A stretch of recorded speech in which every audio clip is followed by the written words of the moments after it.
এবং আজকের আলোচনার বিষয়বস্তু নির্ধারণ করেছি ইসলামে নারীদের অধিকার এবং অধিকারের নামে পাশ্চাত্যের চাপিয়ে দেওয়া নারীবাদী এজেন্ডা।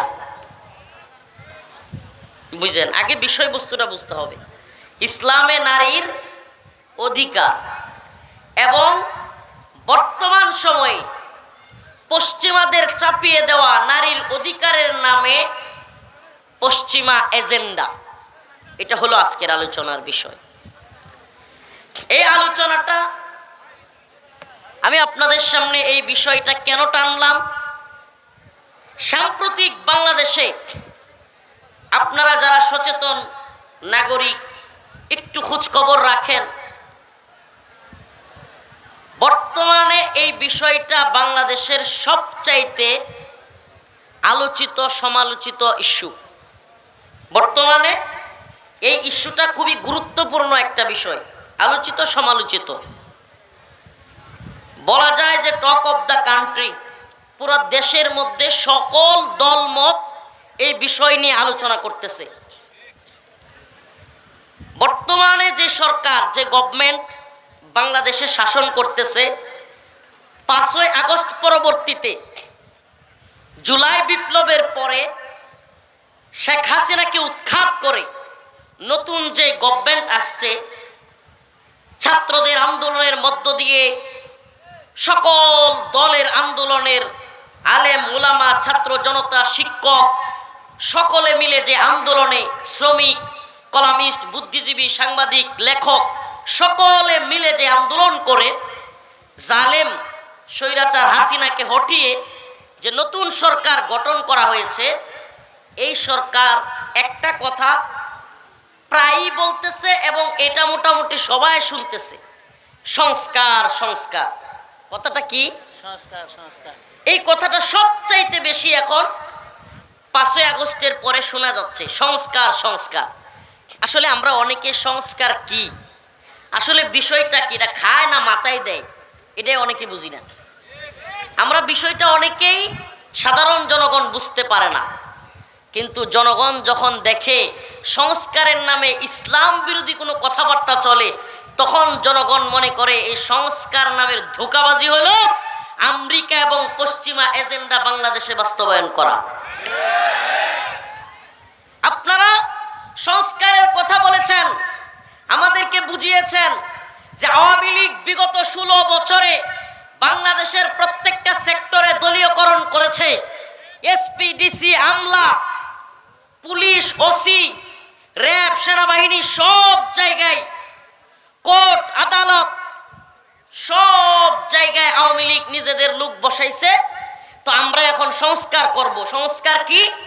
সব জায়গা থেকে আওয়ামী লীগের লোকগুলোরে ছাঁটাই করব, নিরপেক্ষ দেশপ্রেমিক লোক বসাবো। এই হলো তাদের মূল কথা সংস্কারের। এটা যতদিন সময় লাগবে এই লোকগুলোরে, আওয়ামী লীগের লোকগুলোরে ছাঁটাই করতে, এবং দেশের যারা যোগ্য মেধার ভিত্তিতে তারা চাকরি পাবে, তারপরেই আমরা এই সরকার চলে যাব। এই হলো সরকারের সংস্কারের নামের মূল কথা। কিন্তু 6টা সংস্কার কমিশন গঠন হয়েছে। কয়টা? 6টা সংস্কার কমিশন গঠন হয়েছে। এত কথা এত আলোচনা হয় নাই, কিন্তু নারীবাদী, আমি নারীবাদী বলতে পারতেছি না এদেরকে। ও বাবা, এটা কি ভলান্টিয়ার গিরি নাকি হুমকি ধমকি দেওয়া?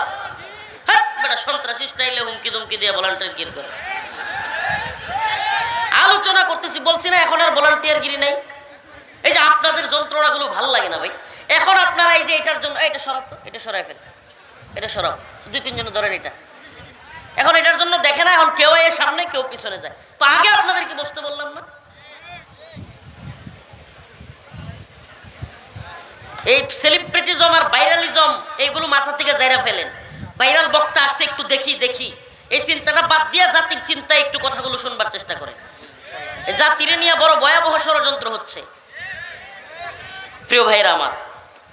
তো এতদিন পর্যন্ত কোনো কথা হইল না, এতদিন পর্যন্ত কোনো কথা নাই, কিন্তু এখন কি শোনা যাচ্ছে? এই কথা হারিয়ে ফেলছি। এখন সংস্কার সংস্কার এই নারীবাদীরা এখন সংস্কারের নামে কিছু প্রস্তাবনা সরকারের কাছে উপস্থাপন করেছে। প্রস্তাবনাগুলো কি কি আমার লজ্জা শরমের মাথা খায়া কথাগুলো বলতে হবে আপনাদের কাছে। আজকে কিছু করার নাই ভাই, এ জাতিকে বুঝাতে হবে। এই যে এগুলো মাথার তলে দেয়, এগুলো কি পায়ের তলে দেয়। পরে এই যে ভিডিও হবে, ক্যামেরা হবে, পরে সব দোষ হুজুরের। আপনি যে ঠেলা পায়ের নিচে দিচ্ছেন এই দোষ আপনার নাই। এই আস্তে সব কথাই ঠিক। আচ্ছা এই শুনেন, আপনারা ঠিক না বললেও আমি যা কই আলহামদুলিল্লাহ ঠিকই কই, অতএব এত ঠিক বলার দরকার নেই। এগুলো সরান, আমি এই যে এনে পায়ে রাখছি মুরব্বী, সত্যি গন্ত বাবা, এগুলো মাথার নিচের বালিশ যদি হয় যে এই ইয়ার বালিশ, এই যে ইয়ার যেগুলো বসে ওগুলো হয় তাইলে ঠিক আছে। এগুলো তো মাথার বালিশ, সুপার বালিশ হইলে তাও ঠিক ছিল। আচ্ছা যাক, লাগবে না, এখানে খাটের নিচে আছে, পায়ে আছে, ওখানে পা রাখতেছে। প্রিয় ভাইরা আমার, তো সংস্কারের নামে এই নারীবাদীরা এমন এমন বিষয় ঢুকাইছে যেগুলো বলতে সুস্থ স্বাভাবিক পরিবেশে লজ্জা লাগে, আমাদের লজ্জা লাগে, কিন্তু এদের তো লজ্জা নাই। এরা তো লজ্জা শরমের মাথা মুতা খায়া সব হইয়া গেছে বেহায়া। ওই যে কবির ভাষায় বলতে হয়, লজ্জা শরমের মাথা মুতা খেয়ে সব নারীগুলো হয়ে গেছে বেহায়া। এরা আসলে এই যারা কিনা এই কাজগুলো করতেছে, এরা চিৎকার চেঁচামেচি করে করে বলবে কি জানেন, নারী বিদ্বেষী, নারী বিদ্বেষী। আরে বদমাইশ, আমরা নারী বিদ্বেষী না, তোদের মতো নারীবাদী যারা কিনা পশ্চিমা এজেন্ডা বাস্তবায়ন করে আমাদের মা বোনদেরকে পতিতালয়ে নিয়া, আমাদের মা বোনদেরকে পতিতা হিসেবে স্বীকৃতি দিয়া সমাজ রাষ্ট্র ধ্বংস করতে চায়, এই সমস্ত নারীবাদী বদমাইশদের বিরুদ্ধে। আমরা কি নারী সমাজের বিরুদ্ধে? কি নাউজুবিল্লাহ, কি কথাবার্তা কয়। আমার মা নাই কয় না, আমি কি মা সারা জন্ম লইছি? হ্যাঁ, আপনি মা সারা জন্ম নিছেন, তা আমরা নারীদের বিরুদ্ধে কেমনে হব? নাউজুবিল্লাহ। মানে কথারও তো একটা কোনো সাইজ লাগবে, শয়তানগুলোর কথার কোনো সাইজ নেই। এরা পশ্চিমা এজেন্ডা আপনি না মানলেই আপনাকে চিৎকার করে বলবে এরা ইসলাম, এই মুসলমানরা, এই আলেমরা নারী বিদ্বেষী। ওরে শয়তানের দল, তোরা আমাদের মেয়েদেরকে, আমাদের মা বোনদেরকে পতিতালয়ে নিয়া স্বীকৃতির নামে পতিতা বানায়া অধিকারের কথা বইলা তোরা হয়ে যাস নারী প্রেমিক, আর আমরা আমাদের মা বোনদেরকে স্ত্রীর অধিকার দিয়া, মায়ের অধিকার দিয়া, বোনের অধিকার দিয়া আমরা হয়ে যাই নারী বিদ্বেষী। এর চাইতে বড় শয়তানি শয়তানেও মনে করতে পারে না। প্রিয় ভাইরা আমার, বন্ধুগণ আমার, তা আজকে লজ্জা শরমের মাথা মুতা খায়া এই কথাগুলো বলতে হচ্ছে। আপনারা অনেকেই মানে বিষয়গুলো জানেন না, তো জানাইতে হবে উম্মতকে। এই দায়ী হিসেবে আমাদের দায়িত্ব হলো এই উম্মতকে সজাগ করা। একটা প্রস্তাবনা পেশ করছি, 1 নাম্বার প্রস্তাবনা, অনেকগুলো প্রস্তাবনার মধ্যে একটা প্রস্তাবনা হলো স্বামী এবং স্ত্রীর মধ্যে। মুরব্বীরা আমার মাফ করে দিয়েন, বলতে হচ্ছে আমাকে, ছোট ভাইরা আছে হয়তো, মা বোনরাও শুনবে, কিন্তু আমার কিছু করার নাই রে বাবা। রাষ্ট্রের সর্বোচ্চ পর্যায়ে এই বদমাইশ মহিলাগুলো প্রধান উপদেষ্টার সাথে সাক্ষাৎ করে এই প্রস্তাবনাগুলো দিয়েছে, এবং প্রধান উপদেষ্টা তার ভেরিফাইড ফেসবুকে সেগুলো প্রচার করেছে। তাইলে বুঝতে পারেন ষড়যন্ত্র কত গভীরে। হঠাৎ করে যদি এগুলো পাশ হয়ে যায়, পরে এই জাতি কি বলবে, হুজুররা কি করলো? এই জন্য আগে ভাগে ফাঁস করে দিই, জানায়া দিই, স্বামী এবং স্ত্রী মোহরের মাধ্যমে, ইজাব এবং কবুল বলার মাধ্যমে একজন আরেকজনের যৌন চাহিদা পূরণ করার সার্টিফিকেট উভয়ে পাইছে কি পায় নাই? বলেন, পাইছে কি পায় নাই? স্বামী এবং স্ত্রী, যেই মেয়েটা যেই ছেলেটা আজকে ইজাব কবুল বলছে, এই ছেলেটা এই মেয়েটা বিয়ে না কইরা সমাজে হাইটা হাইটা ঘুইরা যে কোনো একটা রুমে তালা মারলে বা রুমের ভিতরে দরজা লাগাইলে এলাকাবাসী ওদেরকে কি এরকম ভাবে করতে দিত নাকি পিটাইতো? কিন্তু দেখেন 3টা ইজাব কবুলের দ্বারা সুবহানাল্লাহ বৈধ পন্থায় বাবাও জানে, মাও জানে, স্বামী এবং স্ত্রী হিসেবে তারা ঘরে ঢুকতেছে, থাকতেছে। এইবার একটা আইন তারা তৈরি করতে চাচ্ছে যে স্বামী এবং স্ত্রী ভিতরে যা করবে এটা উভয়ের সম্মতিতে হইতে হবে। সাবধান, যদি কোনো সময় বউয়ে চিন্তা করে যে কেমন লাগতেছে বলতে, তবু বলতে হবে ফাকুলি ওয়াশরাবি ওয়াকররি আইনা। এই আয়াত থেকে বোঝা যায় যে অবশ্যই আমাদেরকে বলতে হবে। ওই যে ওয়ালাম ইয়ামসাসনি বাশার, হুজুরা বুঝবেন যে মরিয়ম আলাইহিস সালাম বলল যে ওয়ালাম ইয়ামসাসনি বাশার, আমারে তো কেউ স্পর্শই করে নাই, তাইলে আমার বাচ্চা হইব কেমনে? ওই যে যখন আয়েশা ফেরেশতা বলল মরিয়ম আলাইহিস সালামকে যে আপনার পেটে একটা সন্তান আসবে, তো ওই আয়াতের তাফসিরে গেলে অনেক কথা এমন আসে যেগুলো স্বাভাবিকভাবে বলতে একটু লজ্জা লাগে, কিন্তু কিছু করার নাই, কোরআন বলছে ওয়ালাম ইয়ামসাসনি বাশার, আমাকে স্পর্শ করে নাই, তাইলে আমার করতে কেমনে মেয়ে বাচ্চা হবে, ছেলে হবে? তো এই জন্য আমাকেও আজকে বলতে হচ্ছে। ওই ভিতরে কি করবে? যদি বউ মনে করেন কইলো যে আজকে আমি গোসল করতে পারবো না, রাতের বেলায় আমার গোসল করতে ইচ্ছা হচ্ছে না, সরো সরো, তাইলে আপনি যদি একটু কাসুমুসু কইরা বা যে কোনোভাবে ফুসলায়া ফাসলায়া বা একটু হালকা জোর কইরা রাজি করান, তাইলে আপনার নামে ধর্ষণের মামলা হবে। আছেন আপনি মাটিত? শয়তানিরও তো, শয়তানেও মনে হয় এদেরকে দেখে হাসে, শয়তানও আড়াল থেকে মনে হয় হাসে যে এই নারীবাদীরা থাকতে আমার আর দরকার নেই। শয়তান মনে মনে কি কয় যে এই বাংলাদেশে যেই নারীবাদীদেরকে আমি তৈরি করে দিছি, এদের থাকতে আমি শয়তানের আর কোনো কি নেই, কাজ নাই। আপনি চিন্তা করতেছেন যে ওই যে আপনি একটু যে কোনো ভাবে দেখেন, যারা বিবাহিত তারা বুঝবেন, এখানে অনেক কিছু হয়, তো ওই জায়গায় যদি একটু জোরাজুরি করছেন বা কিছু একটা হয়েছে রাগ কইরা, বউয়ে যদি গিয়া বলে কোর্টে যে আমারে জোরপূর্বক এই কাজে রাজি করাইছে, আমি ধর্ষণের মামলা করতে চাই, সে মামলা করতে পারবে। নতুন প্রস্তাবনা অনুযায়ী, রাষ্ট্রের নতুন প্রস্তাবনা আইন অনুযায়ী যদি এটা পাস হয়, তাইলে ওই স্ত্রী মামলা করতে পারবে আপনার নামে ধর্ষণের। আচ্ছা, আমার একটা প্রশ্ন করি আপনাদেরকে, আপনারা কি উইরা পড়ছেন নাকি? এটা আমি কোনো বানায় কথা বলছি না। অনেকে মনে করতে পারে হুজুরে কোন কি হয়, এটাই সত্য, এটাই সত্য, এবং এটা প্রধান উপদেষ্টার কাছে চলে গেছে। আপনি কোন দেশে আছেন এবার শুনেন, আমি একটা প্রশ্ন করি। আচ্ছা, এবার কোর্টে মনে করেন একটা মামলা গেল, মামলা একটা কোর্টে গেল, উপস্থাপন হলো, স্ত্রী বলতেছে আমাকে জোরপূর্বক করা হয়েছে, কিন্তু স্বামী বলতেছে না আমি জোর করি নাই। এখন আমার প্রশ্ন, আদালত কেমনে প্রমাণ করবে সাক্ষীকে যে জোর করছে কি করে নাই? আশ্চর্য না? এটা তো একটা মানে হাস্যকর কথা যে আপনি কিভাবে প্রমাণ করবেন? তাইলে তো আল্লাহ না করুক সিসি ক্যামেরা লাগাইতে হইব, সিসি ক্যামেরা লাগাইতে হবে, আর না হলে খাটের নিচে দুই একটা সাক্ষী রাখতে হবে। এই নারীবাদীদেরকে রেখে দিবেন খাটের নিচে, খাট ভাঙ্গা পড়লে যাতে নাকে দম বন্ধ হয়ে যায়। শয়তানের বাচ্চারা, মানে খাট ভেঙে পড়লে যেন এগুলোর একবারে নাক সেপটে গিয়ে আর জীবনে সাক্ষ্য দেওয়ার দরকার নেই। এত শয়তানের দল। প্রিয় ভাইরা আমার, বন্ধুগণ আমার, প্রিয় মা বোনেরা, শয়তানের শয়তানি এমন পর্যায়ে গিয়ে পৌঁছাইছে, কয়েকদিন আগে হাসিনার বিরুদ্ধে আন্দোলন করা লাগছে, হাসিনা ভারতের গোলামি করছে, আর যত ইচ্ছা ইসলাম বিরোধী আইন, ইসলাম বিরোধী নীতিমালা তৈরি করছে। এখন আপনারাও যদি একই গান একই বাজনা বাজান, কেউ ভারতের গোলামি করে ইসলাম বিদ্বেষী আইন তৈরি করে, কেউ আমেরিকার গোলামি করে ইসলাম বিদ্বেষী আইন তৈরি করে, তাহলে একটা কথা আপনাদেরকে স্পষ্ট ভাষায় বলে দিতে চাই, হাসিনা তো ভারত কাছে ছিল, পালাইতে পারছে। আপনারা এদেশে ইসলাম বিরোধী আইন করে আমেরিকা যাওয়ার সময় পাবেন না।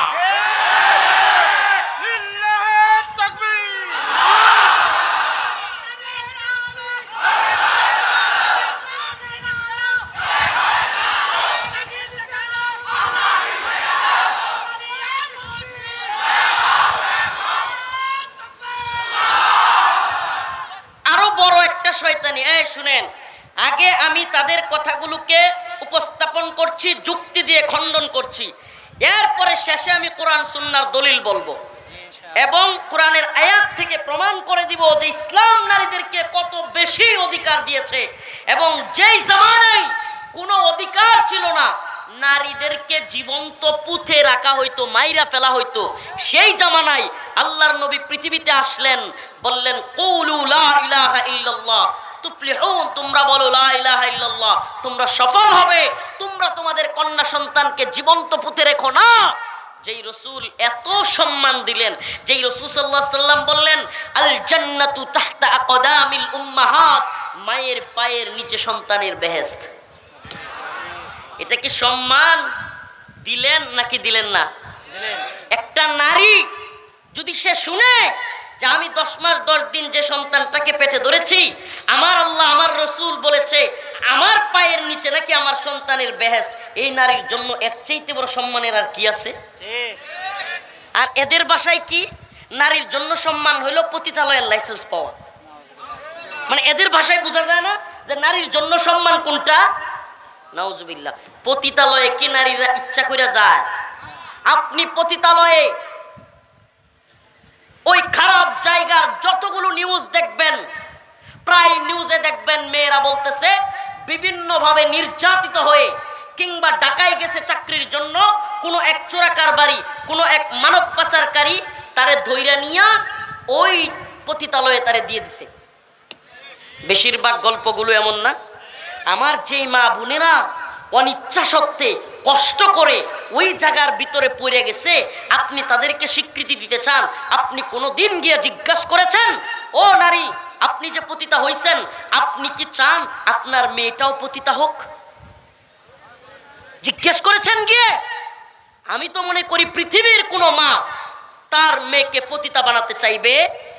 তো আপনি অধিকার, আপনি লাইসেন্স দিতে চান, আগে তার মতামত জানছেন সে কি পতিতা হিসেবে তার মেয়েকে প্রতিষ্ঠিত করতে চায় কিনা, সমাজের মধ্যে পতিতাদের অবস্থান কি সেটা আপনি জেনেছেন? অথচ এরা অধিকারের কথা বলবে, অধিকারের কথা বলবে।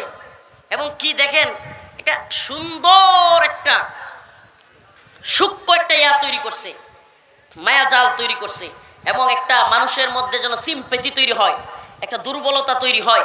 এজন্য একটা কথা তারা প্রমোট করতেছে কি, যে এরা নিরীহ, এরা একটা সুনির্দিষ্ট জায়গায় থাকে, দৌলতদিয়ায় থাকে বা বিভিন্ন জায়গায় এদের জন্য নির্দিষ্ট একটা জায়গা আছে, ওরা ওখানে যেন সম্মানের সাথে থাকতে পারে, এই জন্য তাদের স্বীকৃতি দেওয়া দরকার।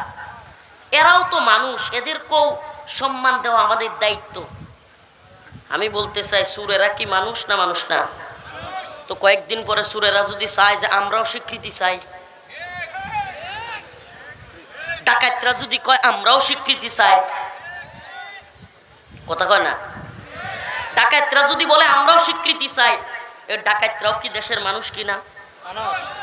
এই নৌকায় যে রাস্তাঘাটে এই মাঝে মাঝে ডাকাত ধরে, এরাও মানুষ না? তো এরাও যদি বলে আমরাও রাষ্ট্রের পক্ষ থেকে স্বীকৃতি চাই, বেতন চাই, তাইলে কি ওইটাও রাইট দিবেন? প্রিয় ভাইরা আমার, বন্ধুগণ আমার, দ্বিতীয় প্রস্তাবনা আজকেও আস্তে আস্তে এক নারীবাদীর বক্তব্য শুনতেছিলাম। বলতেছে আমি যেহেতু এই মানবাধিকার নিয়ে কাজ করি, তো আমি বিভিন্ন মহিলাদের সাথে কথা বলতে হয়, আমি সারা দেশে ঘুরে অনেক মেয়েদের সাথে কথা বলেছি, কেউ এ কথাটা মানতে রাজি হয় না যে আমিও বাবার ছেলে, কি বলে, আমার বাবার ঘর থেকে আমার ভাই হয়েছে, আমিও হয়েছি, আমিও বাবার সন্তান, আমার ভাইও বাবার সন্তান, তাহলে সে 2 কাঠা জমি পাইলে আমি 1 কাঠা কেন পাবো? এটা কোনো মেয়েরা নাকি মানতে চায় না। শুনছেন কি সূক্ষ্ম কৌশলে আমাদের মা বোনদের অন্তরের মধ্যে ইসলাম বিদ্বেষ ঢুকানো হচ্ছে? আপনি এটা কল্পনাও করতেছেন না। সূক্ষ্ম কৌশলে সে কি বলল, যে আমি কোনো মেয়েকে, যত মেয়েদেরকে জিজ্ঞেস করেছি যে আচ্ছা আপনিও আপনার বাবার সন্তান, আপনার ভাইও আপনার বাবার সন্তান, সে 2 কাঠা জমি পাবে। ইসলামের আইনটা তো জানেন নাকি মোটামুটি? ইসলাম কি বলে, ইউসিকুমুল্লাহ ফি আওলাদিকুম লিযাকারি মিসলু হাযযিল উনসায়াইন, তোমাদের 2 কন্যা সন্তান পাবে 1 ছেলের সমান। বলে আমরা জীবনেও কোনোদিন কোনো মেয়েকে দেখি নাই এই আইনে খুশি, মানে এই আইনটা চেঞ্জ করা দরকার। নাউজুবিল্লাহ। আমি বলতে চাই, জিজ্ঞেস করতে চাই, মোহরের সময় 10 লাখ চান কেন? তাইলে মোহরের সময় জীবনে কোনোদিন কোনো মেয়েরে জিজ্ঞেস করছেন যে আচ্ছা স্বামী 10 লাখ দিতেছে, তুমিও আরো 10 লাখ দেও? কথা কয় না? স্বামী 10 লাখ তোমাকে দিচ্ছে, 5 লাখ তোমাকে দিচ্ছে, ঠিক আছে, আমারও তো দায়িত্ব আছে, সব সময় ছেলেরা দিবে কেন? এইবার আইন করা হলো যে ছেলেরা মোহর দেয়া লাগবে না, মেয়েরা 5 লাখ দিয়ে দিয়ে বিয়ে বসবে। এই সময় আবার চিৎকার করবেন যৌতুক যৌতুক। আরে বেটা, যৌতুক তো আল্লাহ পাক হারাম করেছেন, জায়েজ নাই।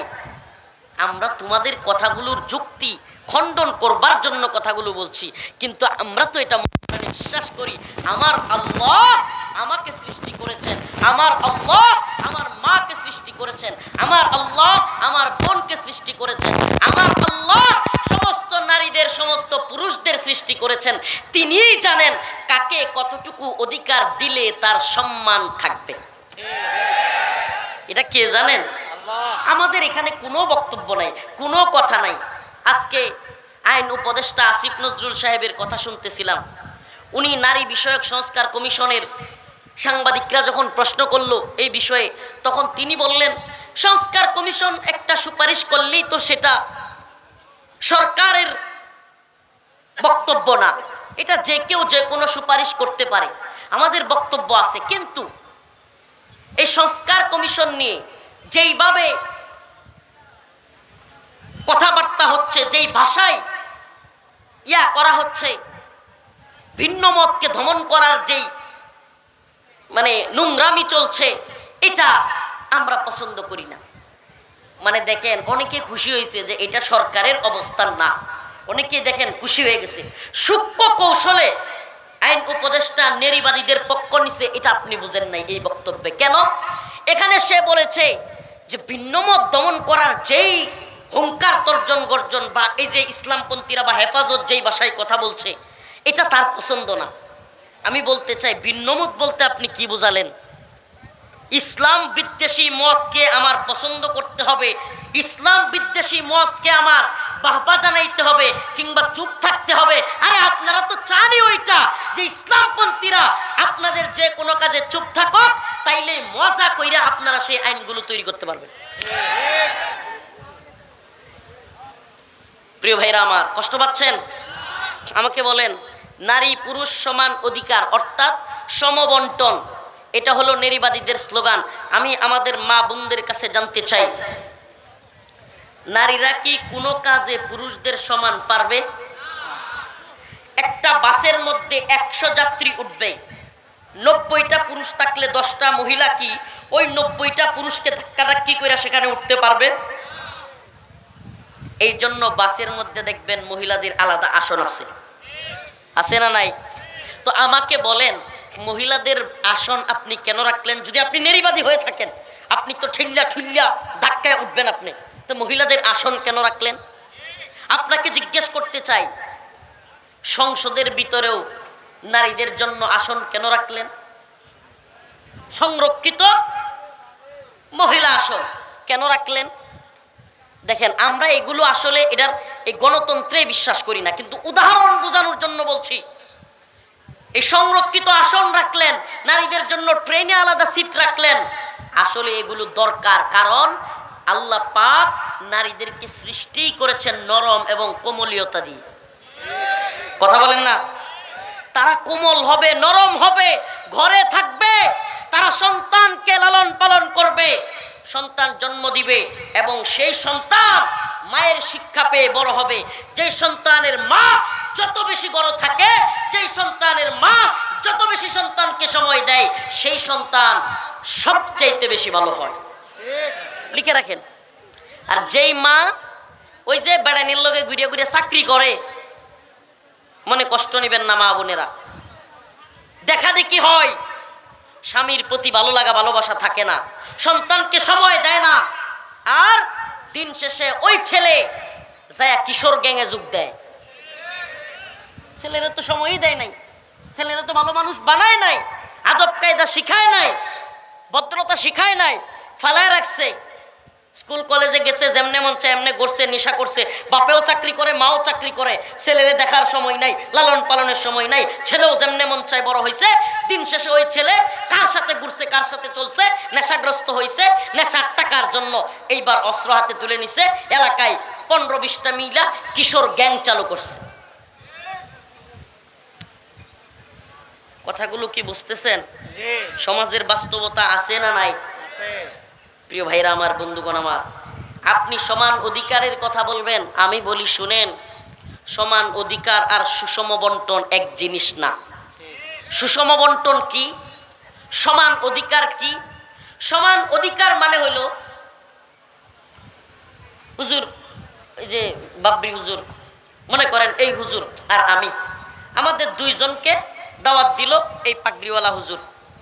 হুজুর আমাদেরকে দাওয়াত দিছে বাড়িতে, হুজুর মনে করেন দিছেন, খাইতে যাবো। হুজুর আর আমি খাইতে যাচ্ছি, বোঝানোর জন্য যে সমান অধিকার এবং সুষম বন্টন দুইটা কিরকম। শুভঙ্করের ফাঁকি। যারা সমান অধিকার বলে চিল্লান, যে সমস্ত নেরিবাদীরা এই কথাগুলো আমাদের রাষ্ট্রে, আমাদের মেয়েদের, আমাদের বোনদের কানের মধ্যে ঢুকাইতে চাচ্ছে যে তোমাকে ইসলাম কমিয়ে দিচ্ছে, এই করছে, সেই করছে, এই শয়তানগুলো কতটা শয়তানি করতেছে এটা বোঝানোর জন্য উদাহরণটা জরুরি। বুঝার জন্য একটু খেয়াল করবেন। আমাকে, হুজুরকে, দুইজনকে দাওয়াত দিছে। হুজুর মনে কষ্ট নিয়েন না, এটা বোঝানোর জন্য জাস্ট। হুজুর দাওয়াত দিছে, আমরা দুইজনই হুজুরের বাড়িতে গেলাম খাওয়ার জন্য। এবার হুজুর করছে কি, আমাদের দুইজনকে সমান অধিকার দিছে। সমান অধিকার কি? মনে করেন উদাহরণস্বরূপ আমি খাইতে পারি 1 পোয়া চালের ভাত। 1 পোয়া বুঝেন? 1 কেজি চালের 4 ভাগের 1 ভাগ। এটা কি আপনারা কি বলেন? 1 পোয়া। ওই হুজুর, উনি মনে করেন একটু মোটাকাটা মানুষ, আমার চাইতে বড় সড়ো মানুষ। হুজুর আধা কেজি খাইতে পারে, 2 পোয়া খাইতে পারেন, মাশাআল্লাহ। হুজুর 2 পোয়া খাইতে পারে। কয় পোয়া? এই কথা শুনেন, আমি খাইতে পারি 1 পোয়া, হুজুর খাইতে পারে হাফ কেজি, 2 পোয়া। এখন আমরা দুইজনই হুজুরের বাড়িতে দাওয়াত খাইতে গেছি। হুজুর কয় আপনারা যেহেতু দুইজন আমার অতিথি, আপনাদের দুইজনকে আমি সমান অধিকার দিলাম। হুজুর বললেন আপনারও খাইতে হবে হাফ কেজি, উনারও খাইতে হবে হাফ কেজি। কথাটা একটু ভালোভাবে বুঝবেন। আমি কিন্তু 1 পোয়া খাইতে পারি, এরপরে যদি আমারে খাইতে দেওয়া হয়, হুজুর যদি আমারে খাইতে কয়, আমার জন্য এটা শাস্তি হবে কি হবে না? হুজুর তো হাফ কেজি খায়া কয় আলহামদুলিল্লাহ, খুব ভালো খাওয়াইছেন, মাশাআল্লাহ, জাযাকাল্লাহ। কিন্তু আমি তো 1 পোয়া খাওয়ার পরে এই পর্যন্ত বইরে গেছে। এখন হুজুর মনে করেন আয়সা বলল আমি সমান অধিকারে বিশ্বাসী, রফিকুল ইসলাম মাদানী সাহেব খাইয়া যাইতে হবে, আজকে ছাড়বো না। এখন আমারে বলেন 1 পোয়া খাইতে যদি আমারে দেয়, এটা আমার জন্য কি রহমত না শাস্তি? এই দাওয়াত আমার জন্য কি ভালো লাগা নাকি শাস্তি হবে? উনি কিন্তু ঠিকই খায়া একবারে পান টান খায়া খিলাল কইরা আরামে ঘুরতেছে, কিন্তু আমার 1 পোয়া খাওয়ার কোনো টেম্পার নাই। খাইতে পারবো আরেকবার 6-7 ঘন্টা পরে, আরেকবার খাবারের সময় আসলে। প্রিয় ভাইরা আমার, তেমনি ভাবে একটু উল্টায় দেন, একটু উল্টায় দেন বিষয়টা। তো হুজুর বলল ঠিক আছে, আপনারা দুইজনই আমার মেহমান, আমি নিয়ত করছি সমান অধিকার, দুইজনকে দাওয়াত দিয়েছি, আপনিও খাবেন 1 পোয়া, উনিও খাবে 1 পোয়া। এখন আমি কিন্তু 1 পোয়া খায়া আলহামদুলিল্লাহ খুব ভালো হয়েছে, রান্না খুব সুন্দর, জাযাকাল্লাহ। তো উনি কি করবে? পেটের মধ্যে হাত দিবার, কি খাওয়াইলো, পেটটাই বললো না, দাওয়াত দিল, আবার এই অল্প খাবার দিলে হয়? বলবে কি বলবে না? কারণ তার তো আরো চাহিদা রয়ে গেছে। আচ্ছা আমাকে বলেন, বাহ্যিকভাবে দেখতে সমান অধিকার, সমান অধিকার, সবাই সমান পাবে, কেউ খাবে তো কেউ খাবে না, তা হবে না, তা হবে না, স্লোগান তো শুনতে খুব ভালোই লাগে। কিন্তু সবাইরে সমান দিলে, সবার সমান দিলে, এটা কি সুষম বন্টন হইল কিনা, সুন্দর বন্টন হইল কিনা, এটা তো আপনি বিচার করলেন না। বরঞ্চ দাওয়াত দিয়া আমাকে 1 পোয়া খাওয়ানো, হুজুরকে আধা কেজি খাওয়ানোই ছিল সুন্দর বন্টন। ঠিক কি ঠিক না? কথা বলেন, ঠিক কি ঠিক না? আমারে বলেন, স্বামী এবং স্ত্রী বিয়ের পরে আল্লাহ পাক স্ত্রীর ভরণ পোষণের দায়িত্ব, সন্তানের ভরণ পোষণের দায়িত্ব, মা বাবার ভরণ পোষণের দায়িত্ব, সব দায়িত্ব আল্লাহ এবং তার রাসূল স্ত্রীর কাঁধে দিছে না? এই কথা কয় না রে, এই পুরুষ মানুষ কিছু বুঝতেছেন না তো? পশ্চিমা এজেন্ডা বাস্তবায়ন হইতেছে। এদেশে নারীর, আমার মা বোনেরা রাগ করেন না, আল্লাহর হস্তে মা বোনেরা মাফ করে দিয়েন, আমি আপনাদের পক্ষেরই, আমারও মা আছে বোন আছে, কিন্তু আমি বোঝানোর জন্য পুরুষদেরকে কইতেছি, এদেশে নারীর কষ্ট দিলে নারী নির্যাতনের আইন আছে, কিন্তু পুরুষ নির্যাতনের কোনো আইনও নাই। আমরা যে নির্যাতিত নিপীড়িত এটা কেউ বুঝে না। বউরে 2-4টা ধমক দিলে দৌড়ায় বাপের বাড়ি যায়। আমরা যে বউ যদি কেউ কিছু কয়, আমাদের বাপের বাড়ি যাওয়ার জায়গা নেই। এটা কি নির্যাতন না? আরে কন্যা, এটা বৈষম্য না? হেরা তো রাগে 3-4 দিন বাপের বাড়িতে গিয়া থাকতে পারে, আবার মনটা ভালো হইলে আসে। আমরা কই যাবো? ওমা কি হাসতেছেন? অনেক সময় বউয়ের জ্বালায়, বউ শাশুড়ির যুদ্ধে অনেক, আমার এলাকায় ওই কয়েকদিন আগে আমার পাশের বাড়ির এক ভাই বিষ খাইছে আত্মহত্যা করার জন্য, তার মা এবং বউয়ের জ্বালা যন্ত্রণা সহ্য করতে না পাইরা। তো আমরা তো কোনো জায়গায় যাইতে পারি না, পালানোর জায়গা নাই। বউ তো রাগ করে কই জায়গা? বাপের বাড়ি। আমার বাপের বাড়িও যাওয়ার জায়গা নেই। এটা দুষ্টামি করতেছি না, এটা বলার জন্য বললাম, এটা জাস্ট। কিন্তু আসল বিষয়টা কি? আসল বিষয়টা হলো আল্লাহ পাক যাকে যেভাবে থাকতে বলেছেন, আল্লাহ পাক যাকে যে অধিকার দিয়েছেন, সেটাই হলো সবচাইতে সুন্দর বন্টন। কেন? আবারও বলছি, বিয়ের পরে স্ত্রী তার ভরণ পোষণ, স্নো, পাউডার, আইব্রু, এইটা সেইটা, মাথার তেল, নুপুর, ভাত, কাপড়, শাড়ি, পাশের বাড়ির বাবিরটার চাইতে নিজেরটা কম হইলে তো ঘরে অশান্তি, কত কিছু লাগে। কি লাগে না? কথা কন না প্রিয় ভাইরা আমার? এই সব দায়িত্ব কার? বুঝা কয়েন কার? ইসলাম কাকে দিয়েছে এই দায়িত্ব? ওই সংসারের সন্তান হইলে সন্তানের ভরণ পোষণের দায়িত্ব কার? মেয়ে হইলে ভরণ পোষণের দায়িত্ব কার? ছেলেটাকে বিয়ে করাইলে বিয়ের খরচ দেওয়ার দায়িত্ব কার? মেয়েটাকে বিয়ে দিলে মেয়ে বিয়ে দেওয়ার খরচের দায়িত্ব কার? মা অসুস্থ হয়েছে, বাবা অসুস্থ হয়েছে, সেই খরচ চালানোর দায়িত্ব কার? সব দায়িত্ব একজনের। তাইলে আল্লাহ তো জানতো। আর এইদিকে এই লোক সম্পদ একটু বেশি পাইছে, এটা দেখতেছেন, খরচও যে সব তার, এটা দেখেন না? এটা দেখেন না? আবার স্ত্রী তো খালি বাপের বাড়িরটা পায় না, স্বামীর অংশও পায়। কথা কন না? সমস্যা কোন জায়গায়? এইবার আমাদের মা বোনদের পক্ষে 2-1টা কথা বলি, নাইলে রাগ করবে তারা। সমস্যাটা কোন জায়গায় দেখেন?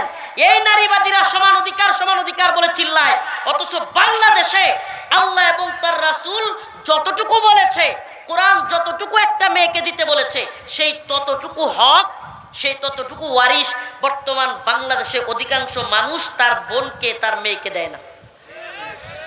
এটা নিয়ে কথা কয় না, এতটুকু অধিকারই দেয় না। এটা একটা বড় শয়তানি। একটা মেয়ে তার বিয়ের পরে বাবার ঘর থেকে অর্ধেক সম্পত্তি, ছেলের অর্ধেক পাওয়ার কথা, সেটাই দেয় না। এই নারীবাদীরা এটা নিয়ে কোনো কথা বলছে? এটা নিয়ে দেখবেন কথা বলে না। আমাদের মা বোনেরা অনেকভাবে নির্যাতিত হয়, নিপীড়িত হয়, এটা নিয়ে কখনো কথা বলছে? আমাদের মা বোনেরা বিভিন্ন ভার্সিটিতে, বিশ্ববিদ্যালয়ে, বিভিন্ন জায়গায় পর্দা করবার কারণে হেনস্থা হয়, এটা নিয়ে কোনো নারীবাদীরা কথা বলছে? কলেজ ভার্সিটিগুলোতে পর্দা করবার কারণে হেনস্থার শিকার হয়, এটা নিয়ে কথা বলতে শুনবেন না। এরা চিৎকার করবে পর্দার বিরুদ্ধে, এরা চিৎকার করবে সমান অধিকারের কথা বলে। আরো অনেকগুলো আইন এরা তৈরি করতে চাচ্ছে, এবং এরা বলতেছে বিবাহের যে আইনটা, হিজাব কবুলের যে সিস্টেমটা, এটা পুরাটা চেঞ্জ করে দিয়ে সকল ধর্মের জন্য এক আইন তৈরি করতে হবে। নাউজুবিল্লাহ বলেন। মানে ইসলামী আইন থাকতে পারবে না, সকল ধর্মের জন্য সমান একটা আইন তৈরি হবে, সেই আইনে চলতে হবে। আল্লাহ মাফ করুক, বলে না আমিন। যে আয়াতে কারিমা তিলাওয়াত করেছিলাম, এই আয়াতের আলোচনার দিকে যাই। আল্লাহ রাব্বুল আলামিন বলেন, মান আমিলা সালিহাম মিন যাকারিন আও উনসা ওয়া হুয়া মুমিন ফালানুহইয়ান্নাহু হায়াতান তাইয়্যিবা ওয়ালানাজজিয়ান্নাহুম আজরাহুম বিআহসানি মা কানু ইয়ামালুন। আল্লাহ রাব্বুল আলামিন বলেন, মান আমিলা সালিহাম মিন যাকারিন আও উনসা ওয়া হুয়া মুমিন, তোমাদের মধ্য হতে মুমিন নারী হোক কিংবা পুরুষ হোক, যদি নারীও হয় কিংবা পুরুষ হয়, ফালানুহিয়ান্নাহু হায়াতান তাইয়্যিবা, যদি সে নেক আমল করে, ভালো কাজ করে, নেক আমল এবং ভালো কাজ করবার জন্য আল্লাহ বলেন ফালানুহিয়ান্নাহু হায়াতান তাইয়্যিবা, আমি তার জন্য উত্তম হায়াত দান করব। আল্লাহ রাব্বুল আলামিন বলেন,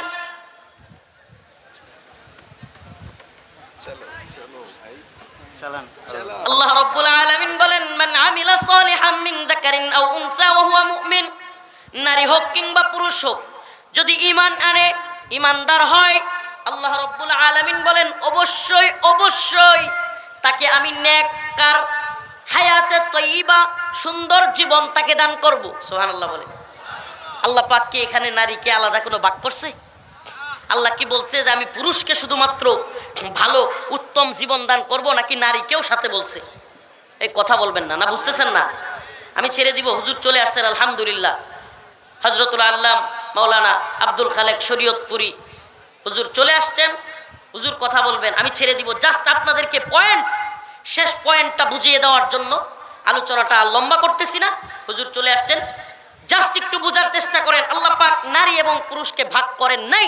আল্লাহ বলছে হুন্না লিবাসুল লাকুম ওয়া আনতুম লিবাসুল লাহুন, তোমরা একে অপরে, নারী এবং পুরুষ, স্বামী এবং স্ত্রী, তোমরা একে অপরের লিবাস স্বরূপ, পোশাক স্বরূপ। সুবহানাল্লাহ।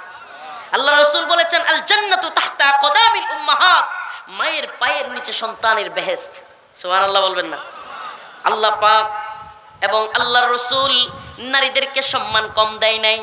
জীবন্ত পুঁথে রাখা হইতো যেই নারীকে, সেই নারীকে আল্লাহ পাক আল জান্নাতু তাহতা কদামিল উম্মাহাত বলে, মায়ের পায়ের নিচে সন্তানের বেহেশত বললেন। আল্লাহ রাব্বুল আলামিন এবং তার রাসূল আমাদের মা বোনদেরকে সম্মান দিয়েছেন, সম্মানের জিন্দেগির কথা বলেছেন। কিন্তু এই সমস্ত নারীবাদীরা আমাদের মা বোনদেরকে পতিতালয়ে লাইসেন্স দিয়ে সমান অধিকারের কথা বলে, আমাদের মা বোনদেরকে রাস্তায় নামায়া পতিতালয়ে পাঠায়া আমাদের মা বোনদেরকে স্বীকৃতির নামে এক ভয়ঙ্কর ষড়যন্ত্রে লিপ্ত, ভয়ঙ্কর এক ষড়যন্ত্রে লিপ্ত। আমাকে বলেন তো, একটা মেয়েকে পতিতালয়ে নিয়ে স্বীকৃতি দেওয়া, এটা তার জন্য গর্বের নাকি লজ্জার? বলেন, এটা গর্বের নাকি লজ্জার? এটা কি তার জন্য সম্মান বাড়াইলো নাকি আরো কমাইলো? আমাদের মা বোনেরা কি পতিতালয়ের স্বীকৃতি চায়? তা আমাদের মা বোনেরা যদি পতিতালয়ের স্বীকৃতি না চায়, তারা যদি একটা শব্দ নিয়ে খুব আপত্তি শুরু হয়ে গেছে। গুগলে সার্চ দিয়া দেখলাম, যারা কিনা এই যৌন কাজ করে ব্যবসা করে, এদেরকে দুইটা ভাষায় গুগল বলতেছে তাদেরকে ইউজ করা হয়, একটা পতিতা আর একটা হলো বেশ্যা। এই শব্দ নিয়ে এইবার নারীবাদীরা খুব চিৎকার চেঁচামেচি শুরু করছে, হাই হাই আমাদেরকে কি বলে ফেললো। তো তোরা এই ব্যবসার কথা বলবি, এই ব্যবসার লাইসেন্সের পক্ষে কথা বলবি, এই ব্যবসাকে বাংলাদেশে প্রমোট করবার চক্রান্ত করবি। একবার কি বলে, অধিক বিবাহ করা যাবে না। এই সংস্কার কমিশন আবেদন করেছে, কি করা যাবে না? কথা বলেন না, কি করা যাবে না? একাধিক বিবাহ করা যাবে না। এটা আপনারা শুনেন নাই নাকি?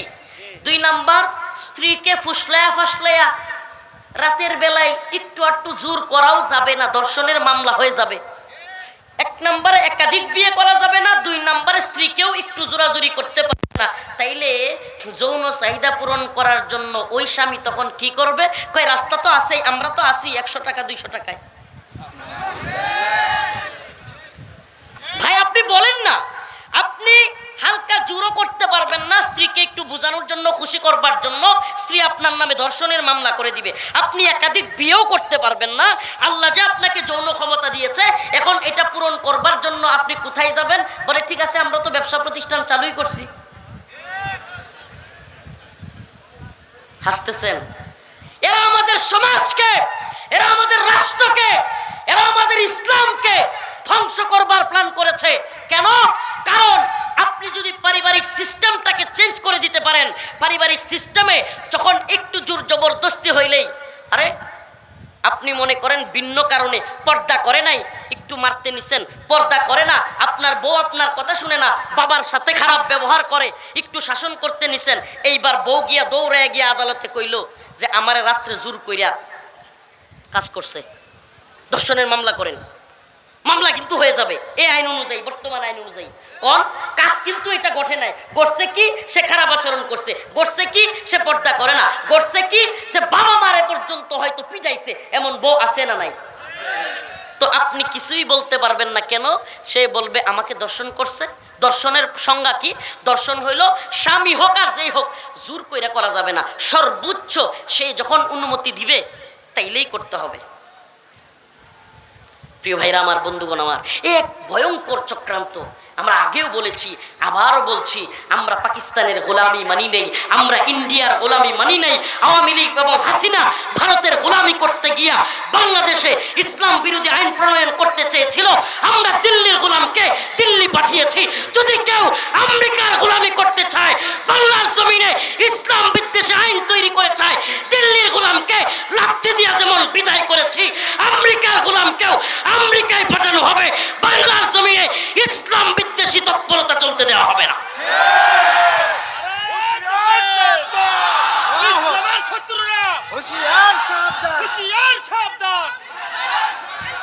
এতক্ষণের আলোচনায় শুনুন, এতক্ষণের আলোচনায় আপনাদের কি মনে হলো? ইসলাম নারীদেরকে অধিকার দিয়েছে না দেয় নাই?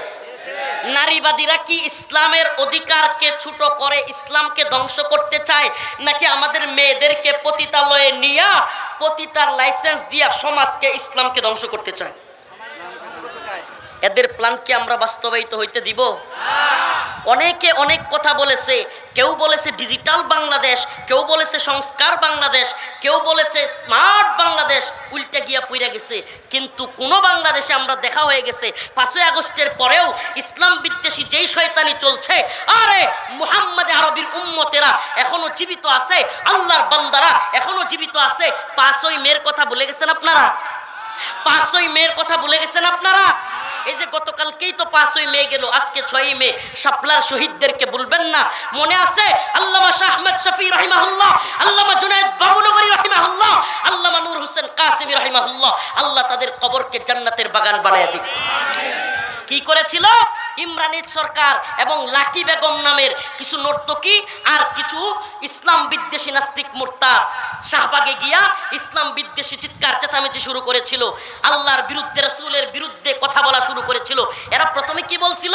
মুরব্বীরা তো বুঝলা যান নাই, 2013 সালে প্রথমে বলেছিল নতে নিজামি, তুই রাজাকার তুই রাজাকার। ওই যে লাকি একটা ছিল না নর্তকী, খালি লাপাইতো, সতে সাইদি, তুই রাজাকার তুই রাজাকার, নাউজুবিল্লাহ। এদের উদ্দেশ্য কি ছিল? ইসলামকে দেশ থেকে ধ্বংস করে দেওয়া। ইসলামকে ধ্বংস করে দিয়ে শাহবাগে যেই পায়তারা শুরু হয়েছিল, সুবহানাল্লাহ, যখন এদের কেউ কেউ ব্লগার রাজীব আইডির নাম দিয়েছিল থাবা বাবা, 2013 সালে আল্লাহ এবং তার রসুলকে নিয়ে গালাগালি, অভিজিৎ রায়, ফয়সাল আরিফিন দীপন, ওয়াশিকুর রহমান বাবু, একটার পর একটা শাহবাগ থেকে নাস্তিক এবং শাতেম আল্লাহ এবং তার রসুলের বিরুদ্ধে কটূক্তি শুরু করলো। আল্লাহর কিছু বান্দার অন্তরে ঈমানি দাবানল শুরু হয়ে গেল। আল্লামা আহমদ শফি, আল্লামা বাবুনগরী, আল্লামা নূর হোসেন কাসেমি রাহিমাহুল্লাহ এই গোটা বাংলাদেশের উম্মতে মুসলিমাকে ডাক দিলেন, ও উম্মার যুবকেরা, আর বসে থাকা যায় না। শাহবাগে এরা যা শুরু করেছে ইসলাম ধ্বংস করার নীল নকশা, আসো এগুলোকে ধ্বংস করে দিতে হবে। উম্মতে মুসলিমার যুবকেরা লাঠি নিয়া যার যা ছিল বের হয়ে গেছে, শাহবাগ থেকে নারীবাদীদেরকে লাঠি দিয়া চেয়ার টেয়ার ভাঙ্গা দৌড়াইছে। তো আবার যদি প্রয়োজন হয় 2024-এর 25 আগস্টের পরের এই বাংলাদেশে আবার যদি প্রয়োজন হয়, ইনশাআল্লাহ ইসলাম বিদ্বেষী তৎপরতা চালু হয়, আবারও যদি আমরা ডাক দেই, এই তথাকথিত digital Bangla, smart Bangla, moderate Bangla, এগুলো আমাদের দেখা শেষ। এবার হবে কোরআনের বাংলাদেশ। রাজি আছেন তো ইনশাআল্লাহ? এবার আরেকটা বিপ্লব যদি আসে, সেই বিপ্লব উলামায়ে কেরামের নেতৃত্ব হবে, সেই বিপ্লব হবে কোরআনের জন্য, খিলাফার জন্য, শরিয়ার জন্য। ইনশাআল্লাহ বিজয় আমাদেরই হবে। নাসরুল ইনশাআল্লাহ ওয়া ফাতহুন করিব। আমি হুজুরের কাছে মাইক দিয়ে শেষ করছি। এইগুলোর ব্যাপারে সজাগ থাকবেন। হুজুর কথা বলবেন, উঠাউটি করবেন না দয়া করে। আমাকে একটু যাওয়ার জায়গা করে দিবেন, আমার আরেকটা প্রোগ্রামে যেতে হবে। আপনারা উঠাউটি করবেন না। হুজুর সুন্দর কণ্ঠে আপনাদেরকে আলোচনা শোনাবেন। আসসালামু আলাইকুম ওয়া রাহমাতুল্লাহি ওয়া বারাকাতুহু।